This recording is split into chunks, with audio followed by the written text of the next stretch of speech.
Good morning. Good morning. Leaders in the room and guests here, thank you for being here. My name is Elizabeth Ramirez, and we're Team Innovation. And today, we plan on delving into the topic of how the Texas Military Department can become more innovative. When I ask you to think of innovation, what do you think of? Technology. Technology? Anything else? Some of you guys think of Thomas Edison's light bulb, innovative product. What about Leonardo da Vinci's flying machine? When I asked the question about innovation, did most of you think of something that was tangible, some type of widget or gadget? Air Force doctrine states that innovation is not only materials, but also processes. The Air Force does things a little bit differently than we on the Army side. They allow individuals and organizational units to lead change. Whereas in the Army, we must go through formalized process to change doctrine and organizational structure. They have a culture of innovation. We did too. Think back to World War II and Rhino tanks. Rhino tanks were tanks that were fielded with hedge-grove cutting devices to cut through the thick banked hedges in Normandy. Today, we would call that a disruptive innovation. Now think about that, leaders. Especially Army leaders in the room. Would you allow your soldiers today to weld stuff to the front of tanks? Are we enabling an environment where our soldiers, airmen, and civilian members of the Texas Military Department are free to explore ideas and be creative? Or are they pressured to conform in an effort to always be compliant with current policies and processes? U.S. Army operating concept for 2020 to 2040 states, and I'll quote, "Innovation is the result of critical and creative thinking and the conversion of new ideas into valued outcomes." I think we can all agree that innovation is preferable to adaptation in the midst of our next major conflict. We'd rather the taxpayer to front the cost in dollars so we don't have to pay the cost in lives. General Cheney, commander of the Texas Army Guard, has 3 imperatives for the Texas Guard. They are, first, operational success, second, soldier lethality, and third, relevance. We need to be stronger, better armed, and better skilled, overmatched.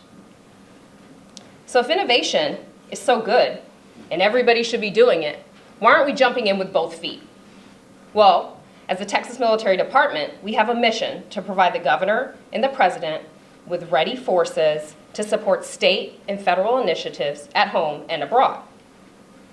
In evaluating this process, our team looked at Porter's 5 forces to framework the analyzation process that we use to come up with the 3 barriers that we feel that the Texas Military Department is facing with innovation. Today, Team Innovation will unpack those 3. First is processes. So being in the military or being part of a military organization, we are all very familiar with processes. Walt will discuss our suggestions for some process improvement. Second is Chris. He'll talk about resourcing, as in time and money, but also with human capital. As the former TAG, Major General Nichols, has stated, and our current TAG, Major General Norris, still echoes, people first, no exceptions. Our human capital is our single most valuable asset we have. It's incumbent upon us to coach, teach, mentor, and guide the next generation of ethical leaders. And third, organizational culture. Looking at the Texas Military Department and enabling a culture of innovation. When we were going through some of our leadership training, Lieutenant Colonel Colton asked us to draw culture. How do you draw something that's foundational? It's something that you can't see, but something you feel. It's that shared identity that we all have as members of the Texas Military Department. John will delve in a little bit deeper into how complex culture is and how much time and effort it takes to change it. And lastly, Ingrid will close us out by wrapping up Team Innovation's recommendations to the Texas Military Department on innovation. While we can't become the next Futures Command, nor should we try, we can maintain our foothold as being a leader in Guard Nation by implementing innovative processes, resourcing, and culture by staying attuned to the barriers that we face. Next, I'd like to welcome, this slide. Everybody look at this slide. I know some people see the glass half full, some see it half empty. We're not here to talk about pessimism versus optimism, although I'm very optimistic. We're here to start discussing the many benefits of ICE. Next, I'll be followed by Walt, who delve in a little bit deeper into our first barrier, processes. Great job, Liz. Good morning, everybody. Good morning. My name is Walt Zelezniak, and I am the oldest member of Team Innovation. Team Innovation, we believe that there are ways to leverage our human capital, our people, innovatively without asking Airman Snuffy to invent some new technology. And that is through process change or improvement. Why do we think that process change or improvement is necessary? Let's take a look at some of readiness metrics here in the Texas Military Department. One of the 3 wings in the state has an end strength that is less than 100%. Each of the 3 wings in the state have an end strength that is less than the 107% goal set forth by Major General Farrell. The 3 wings in the state, they fly F-16s, C-130s, and MQ-9s. In the Air National Guard, the fully mission capable rate for those 3 weapon systems is all below 70%, which is not where the Secretary of Defense wants it to be. Consequently, Team Innovation is suggesting 2 process improvement ideas. One is to leverage our human capital, our people, to change outdated processes in order to improve some of these readiness metrics. Secondly, we're talking about a process change that will better leverage our human capital, our people. In regard to using our human capital to change processes, we are encouraging all leaders throughout the Texas Military Department to ask their airmen, their soldiers, their state guardsmen, their civilians to find new ways to do these processes, innovative ways. We recognize that these airmen, these soldiers, state guardsmen, and civilians, they are the subject matter experts at their tasks, at their jobs. They know things that can be done at the base level to improve a process. It's up to the leadership of the Texas Military Department to foster this environment where an airman or a soldier can bring forth a decent idea and just not have it dismissed out of hand because it's too risky. The benefit of process change or improvement is rooted in resources. For starters, there is no cost to changing a process or an improvement, or to improve a process. It's free to do so. Next, there's a time saving. Right? When some airman or soldier in some armory somewhere decides to improve a process, they're not going to add 27 steps to the process. They're going to take away something. They're going to remove something that's redundant, unnecessary, or doesn't help to get the mission done. Consequently, that's a savings of time. Lastly, workspace reduction. There's a soldier, there's an airman, there's a state guardsman, there's a civilian somewhere in the Texas Military Department that is going to identify some processes that are going to reduce the amount of workspace needed to accomplish something. That's going to save workspace. Now, once an airman or a soldier has an idea, how do they go about changing this process? There's 2 ways. There is the bureaucratic approach that we all know of, but we never do because it's too hard. And that's, we ask the soldier or the airman to fill out the requisite form. Then it has to go up through the chain of command. Then it gets sent off to some organizational box at Big Army or Big Air Force. Maybe they read it, maybe they agree with it, and maybe they decide, hey, this is a winning idea. At the next iteration of that Army regulation or the Air Force instruction, we'll add that to it. 2 years later, this good idea is implemented. Team innovation is suggesting a better approach, and that is for a commander to accept some risk. Now, my friend John is going to talk about commanders and risk aversion a little later on, but for the point of this discussion, the Air Force has a way where they allow commanders at different levels to assume some risk in these Air Force instructions. The only caveat is that this has to be annotated in writing. Team innovation thinks that this is the sweet spot in process change or improvement. When an airman or a soldier, state guardsman or civilian, has a better idea, they bring it to their chain of command, and their command says, hey, that's a good idea, we can try that. That saves a lot of time. We just did away with that whole 2-year nonsense.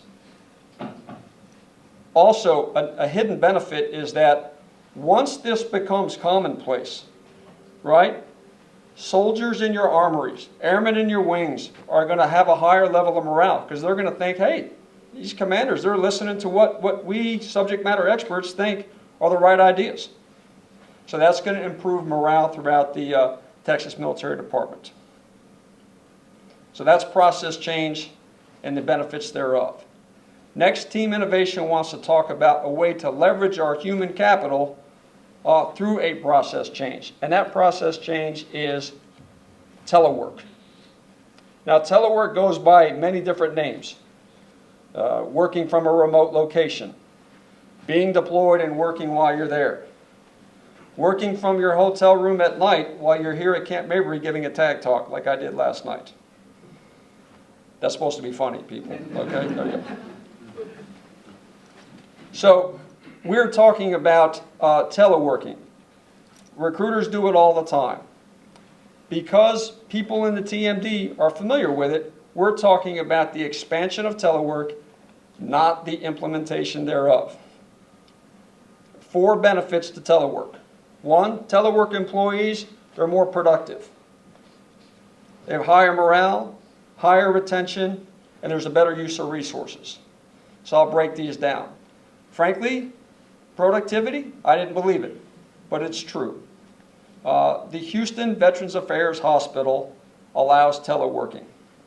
Their own studies have shown that employees who telework are more productive than those who don't.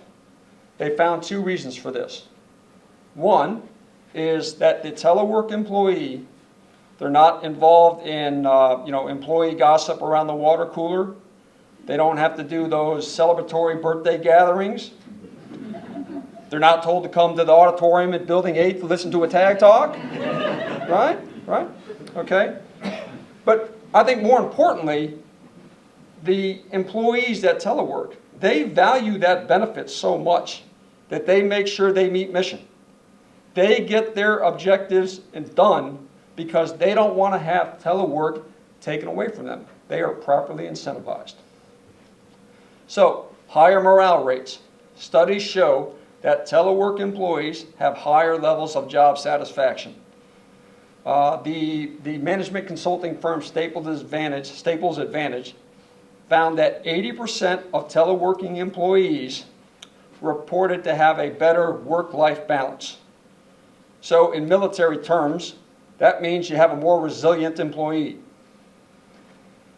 Higher retention rates. Well, let's think. You have a more productive employee. You have an employee with higher job satisfaction. You have an employee that has a better work-life balance.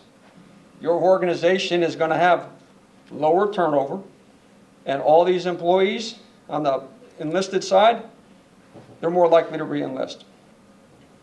Better use of resources. Workspace is not as cramped because they're working from home, perhaps. Less cost of utilities and less traffic. I had to drive in from my hotel room down this Mopac thing. I was wishing more employees here in Austin were teleworking. So, our study showed that, or research shows that 25% of the American population is already teleworking. An additional 4 million people telework at least part-time. our research showed that multiple DoD agencies are already successfully using telework. The 30th Space Wing at Vandenberg Air Force Base, Langley Air Force Base, Virginia, our friends at the Wisconsin Department of Military Affairs, all successfully use telework. Let's take a look at the 30th Space Wing, for example. They found that there's 5 benefits to telework. So the first one they said was that their employees who telework have an improved ability to work during an emergency situation. Okay. Then, of course, they are more productive. They have higher morale. Their work-life balance is better.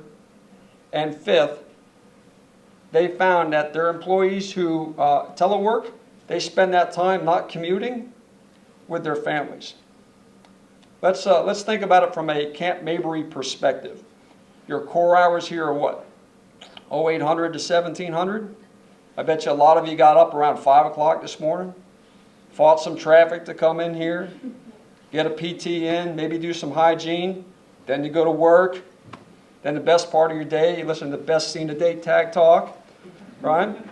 Then you go back to lunch, work, maybe you're going to work a little late tonight because you're a good American, then you're going to get in that traffic, you're going to go home, you're going to get home at 1900.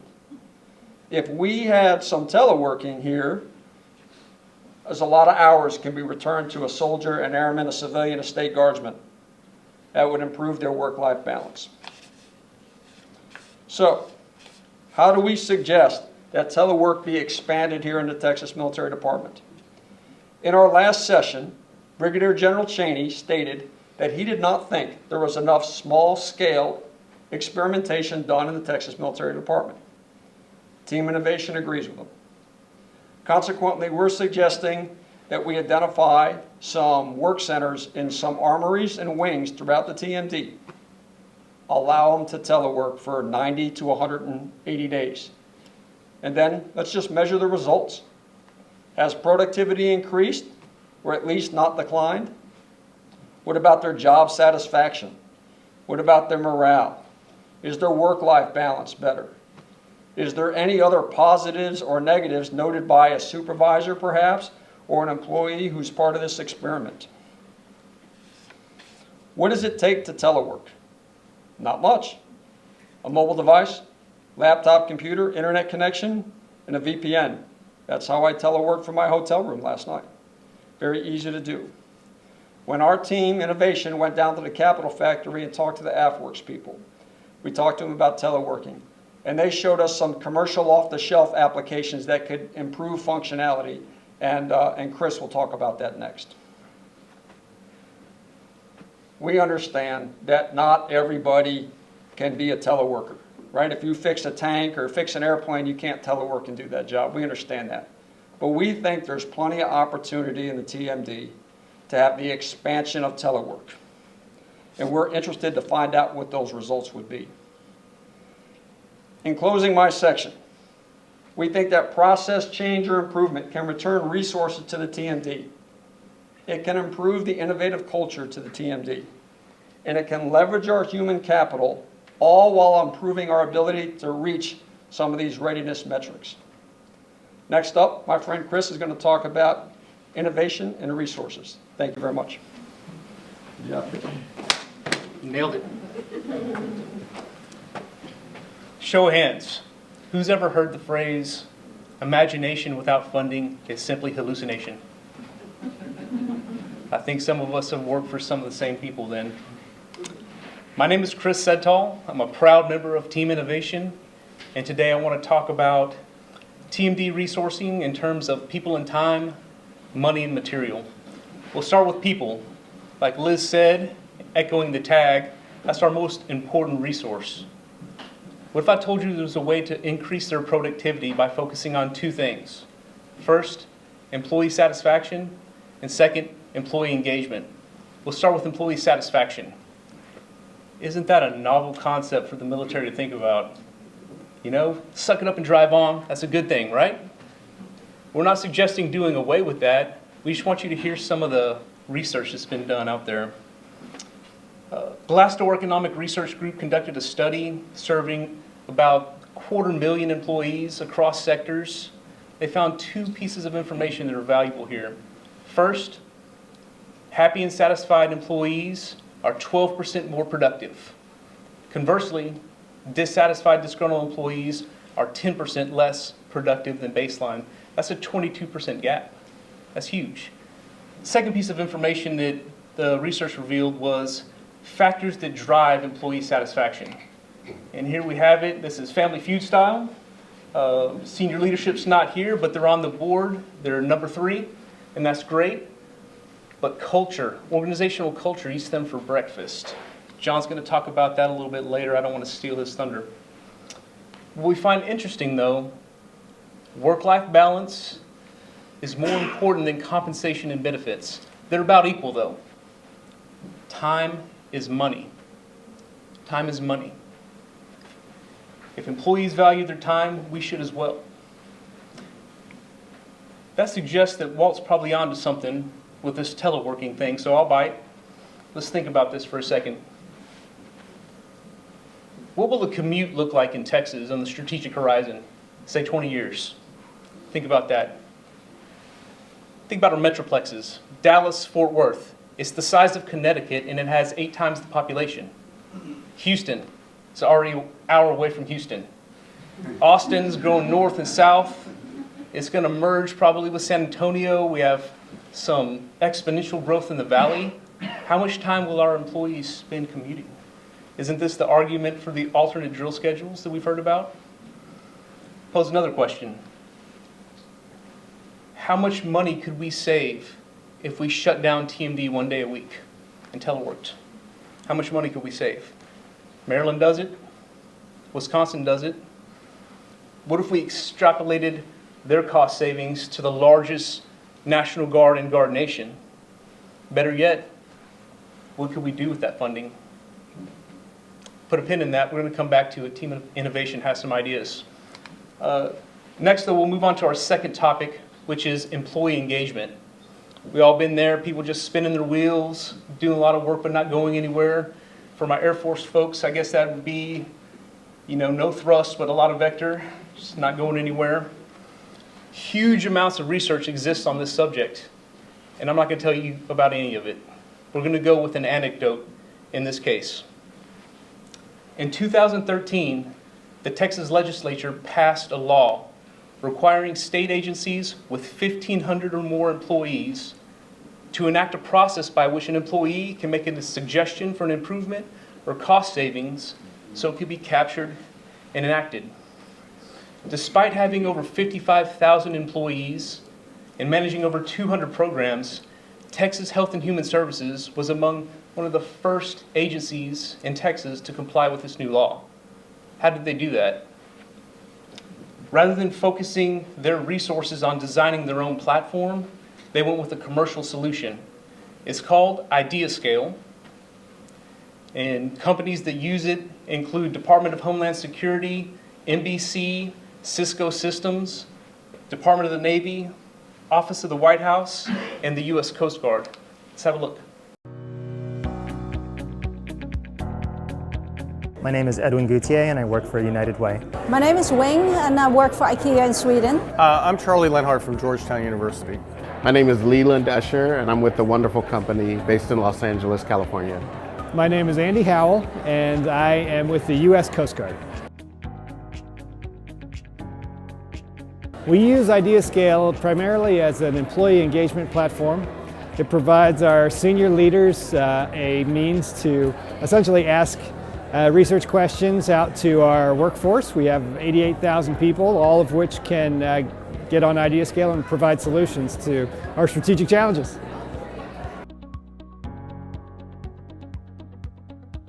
IdeaScales gave us a place to create the ideas or facilitate the ideas from employees across the country.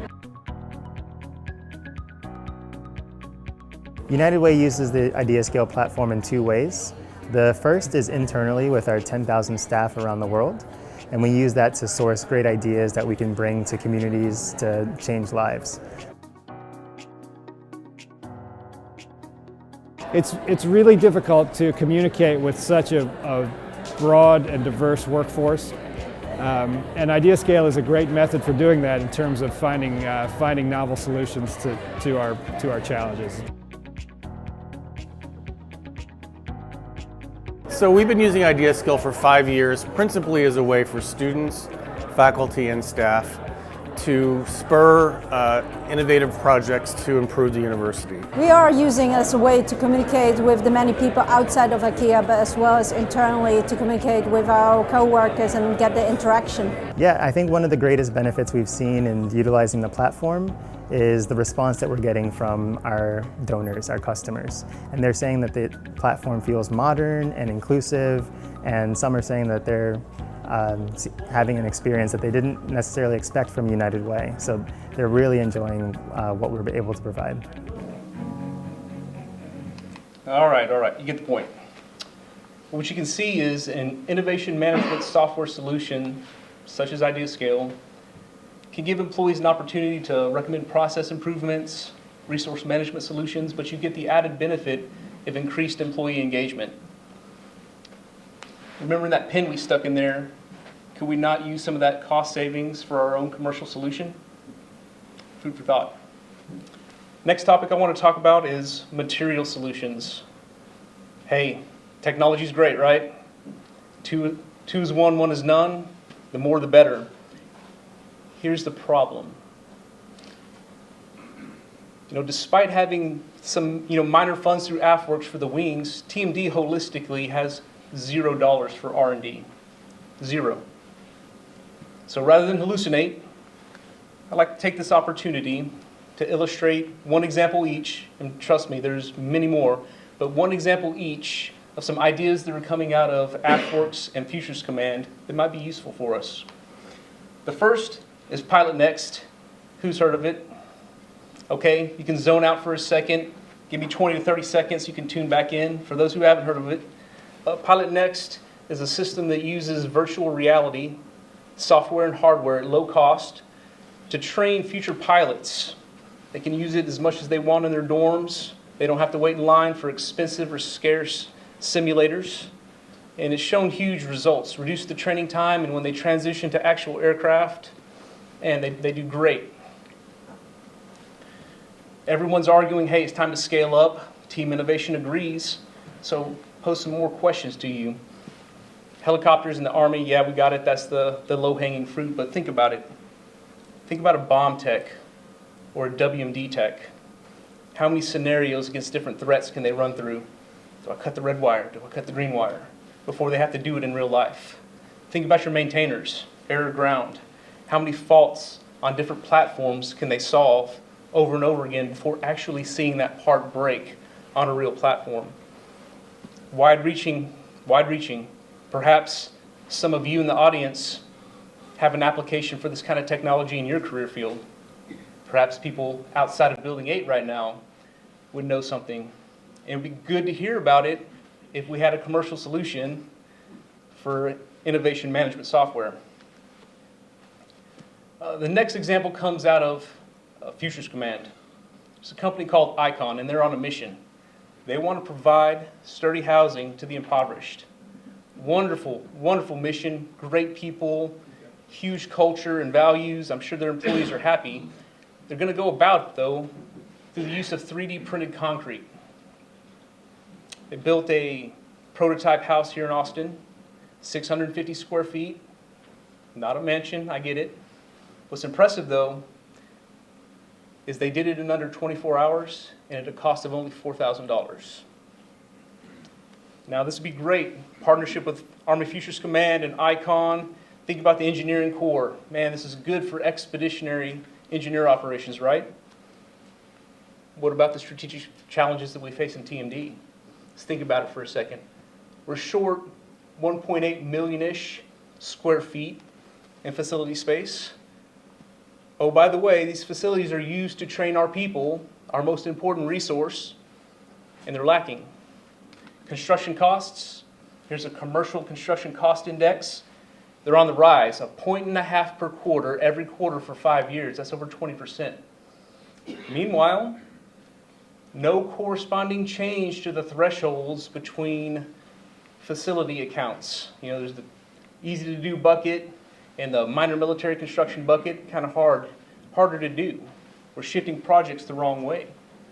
Could innovative construction science technology be the answer to moving things back into the easier to do bucket? Getting more projects done per FY?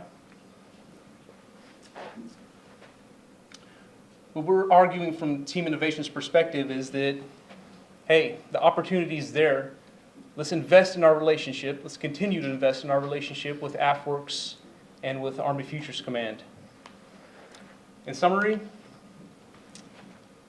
hey, look, we've got to get innovative with our resourcing to meet the strategic challenges. People are our most valuable resource. They're more productive when they're satisfied. They're more productive when they're engaged. And time is money. I'm out of both. I'd like to call my friend John up to cover culture. All right. Thanks, Chris. Appreciate it.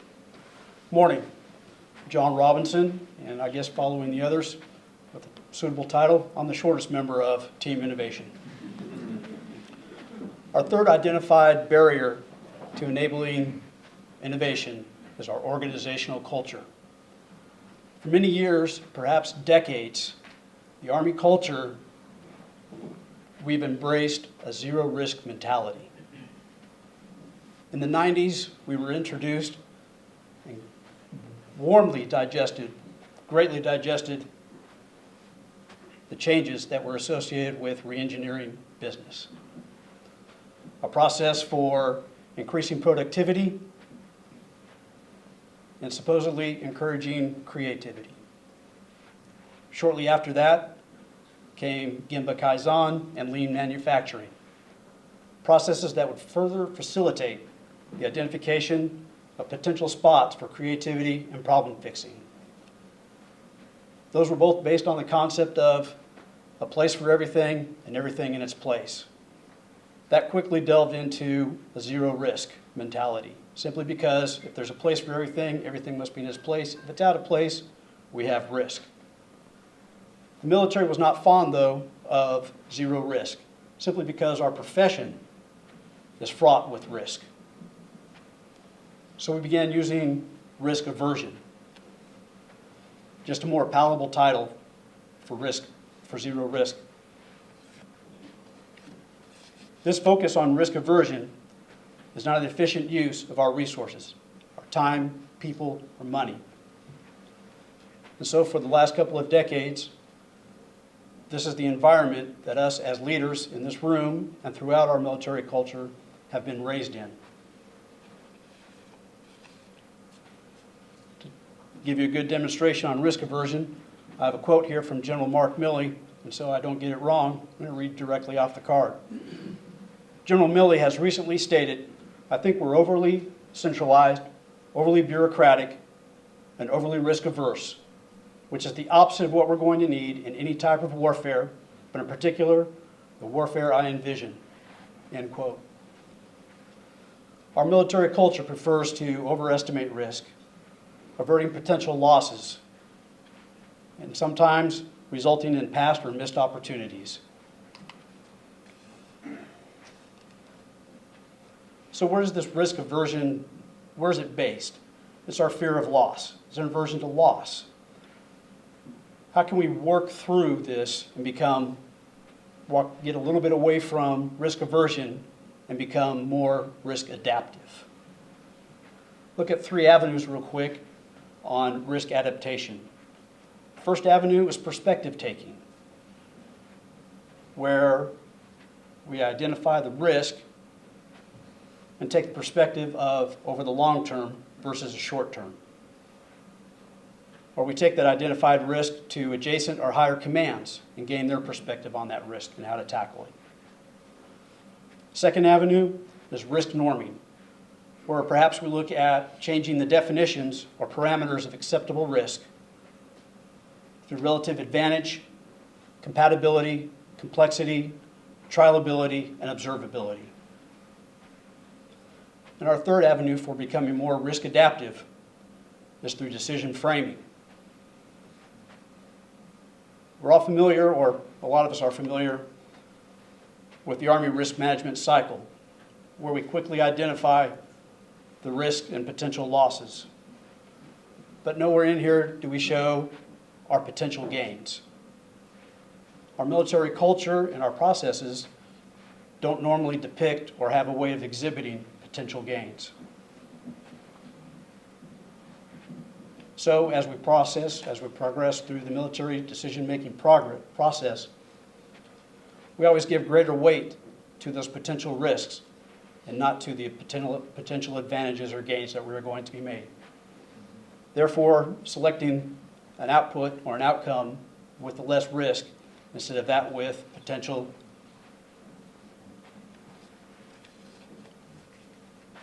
General Mike Murray, the Commanding General of Army Futures Command, recently said, or earlier this year, quote, "God help us if the first time something fails, and something will fail. We crush whoever it was, whoever's responsible. If we crush them, we're never going to change that culture."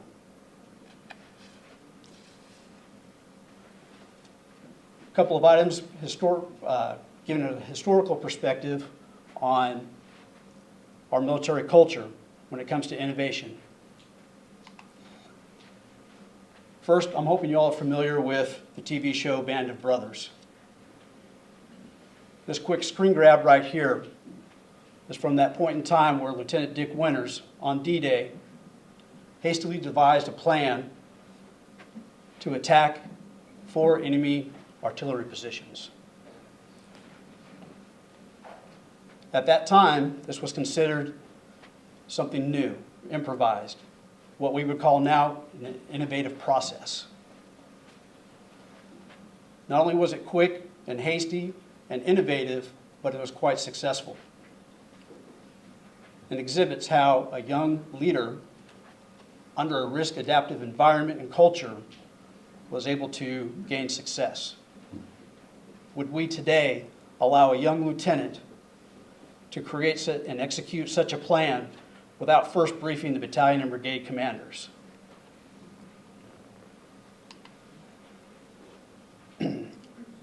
Second historical item is Jeff Skunk Baxter, man pictured here.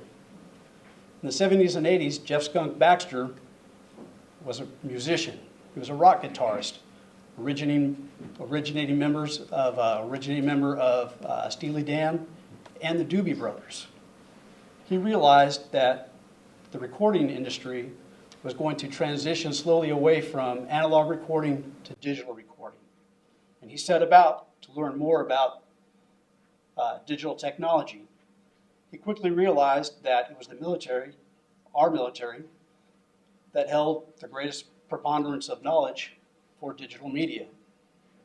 Starts doing research, picks his interest even more, writes a 5-page paper that he sends to the United States Navy, giving them recommendations on how to better employ their Aegis-class cruisers and destroyers in support of theater missile defense.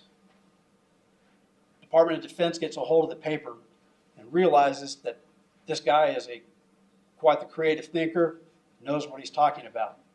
Now remember, this is the 70s and the 80s.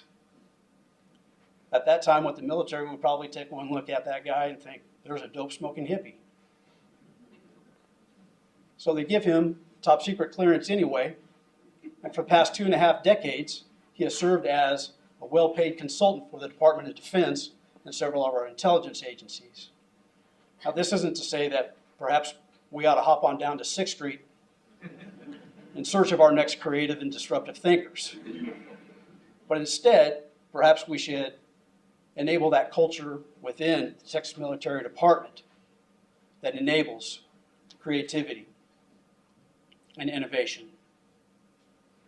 Team Innovation believes that a more risk-adaptive culture, one that welcomes a process innovation like that of Lieutenant Winters, or a resource innovation like that of Jeff Skunk Baxter, will reduce the barriers to innovation.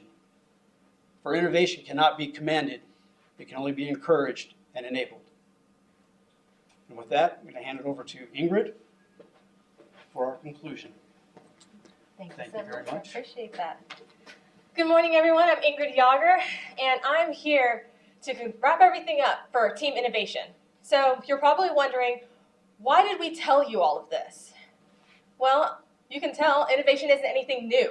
Throughout history, individuals have taken something that's already been in existence and done their best to work and change it to meet their individual needs. Well, the Texas Military Department really isn't any different in that regard. We'll use the examples that you've heard earlier this morning with AFWERX and Army Futures Command, for example. So these two organizations came to Austin and they set up shop at the Capitol Factory downtown. Now, their entrance into Austin and setting up in our backyard didn't go unnoticed by the Texas Military Department. And we instantly knew that we needed to integrate with these programs. We were being innovative in that mindset. AFWERX and Army Futures Command are working with business organizations and academic institutions in the community to come up with new ideas to solve processes that not only, or issues that not only burden the military, but can also burden the civilian population as well. For over the past year, we've had individuals from the Texas Air National Guard working with various DoD innovative programs to come up with ideas to solutions to solve problems that are military in nature. The Texas Military Department did not stop with just having members of our organization integrate with other DoD programs. We took it a step further. And now, the Texas Military Department is launching what's known as TMDX. And TMDX will set up smart hubs so that we can involve our communities in helping us solve issues that are more centric to the chemical makeup of how the National Guard works. When you start thinking of things like this, you start wondering how we can leverage that ourselves. Well, the TMD didn't stop with just setting up TMDX. It's not just going to be the one hub, that flagship hub that's going to be here in Austin. In the not so distant future, we are going to have these innovation hubs all throughout the state of Texas, where we're going to have different teams collaborating with community resources to help us solve some of our issues as well as theirs. What this will do is it allows members of the organization to work and voice their ideas. What TMD is encouraging and what Team Innovation is encouraging is for each and every one of you to voice your opinions, voice your ideas on how we can be more innovative in the use of our people, our time, and our resources. When you think of the fact that people, we keep stating, are actually our most valuable resource, then we should do everything that we can with the resources that we have to leverage their knowledge and power. And Team Innovation is encouraging the TAG to utilize or expand the telework program and then take those cost savings and repurpose them to enhance our training facilities by the use of procuring civilian off-the-shelf innovative products, and then incentivizing her employees, every last one of you, by giving you back something that's finite, your time. And with that, I would like to ask the members of Team Innovation to join me on stage to answer any questions that you might have.